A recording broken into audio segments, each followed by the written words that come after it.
நில்லாதவற்றை நிலையென என்று உணரும் புல்லறிவாண்மை கடை.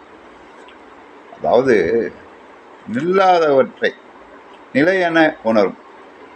என்ன நில்லாதவை? நில்லாதவைன்னு அந்த உலகத்தில் செல்வம் நிலையானதல்ல, இந்த உடம்பும் நிலையானதல்ல. அதுதான் நில்லாதவற்றை நிலையென உணரும் புல்லறிவாண்மை கடை அப்படிங்கிறார். நம்ம அறிவுனால என்ன நினச்சிக்கிட்டு இருக்கோம்னா, காசு தாண்டா உலகத்தில் முக்கியம், வேறு எதுவும் முக்கியம் இல்லை, காசு இருந்தால் எதை வேணாலும் வாங்கலாம் அப்படிங்கிற எண்ணம் மனிதனுக்கு உண்டு. எல்லா மனிதனுக்கும் கிடையாது, அறிவு இல்லாத மனிதனுக்கு புல்லறிவாண்மை கடை அப்படிம்பார். உண்மையிலேயே அறிவா செல்வமா அப்படின்னு பார்த்தீங்கன்னா அறிவு தான் பெருசு, செல்வம் நிலையானதல்ல. ரெண்டாவது, கையில் ஒரு சின்ன அடிபட்டு போயிட்டுனா ஐயோ வலிக்குதே, துடிக்கிறோம், அதுக்கு மருந்து போடுறோம், கட்டுறோம். இது ரெண்டுமே நிலையானதில்லை. இந்த சொல்கிறது புரியுங்களா? ஆனால் ரெண்டையும் நிலையானதுன்னு மனுஷன் நினைப்பான். அதை தான் இந்த குறளை சொல்லாது. நில்லாதவற்றை நிலையென உணரும். என்ன, ரெண்டுமே நிலை இல்லை. ஒரு தாத்தா பாட்டியெல்லாம் வாழ்ந்தாங்க, எப்படி இறந்தாங்க எவனுக்குமே தெரியாது. தாத்தாவுக்கு முன்னொரு காலத்தை, சில பேருக்கு தாத்தாவை தெரியும்.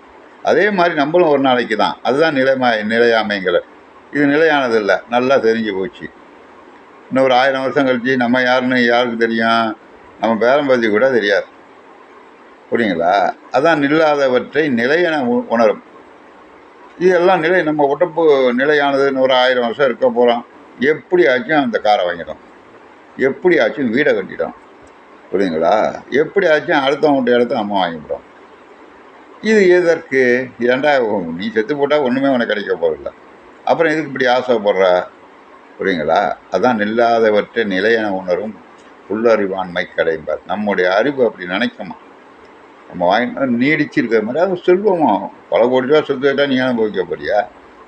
உனக்கு பிறகு உன் பையன் நல்லா இருந்தான், அவன் அனுப்பிப்பான், அவனுக்கு வேணும் அப்படின்ற சொத்தை அழிச்சிடுவான். இதை மனிதன் புரிந்துக்கிறது இல்லை. அதுக்கு தான் இந்த குறள் நிலையாமை அப்படிங்கிற அதிகாரத்தில் வள்ளுவர் சொல்கிறாரு.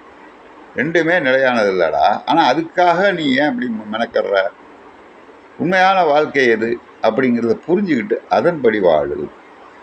அதுதான் நிலையாமைங்கிற அதிகாரத்தில் முதல் குறள் இது.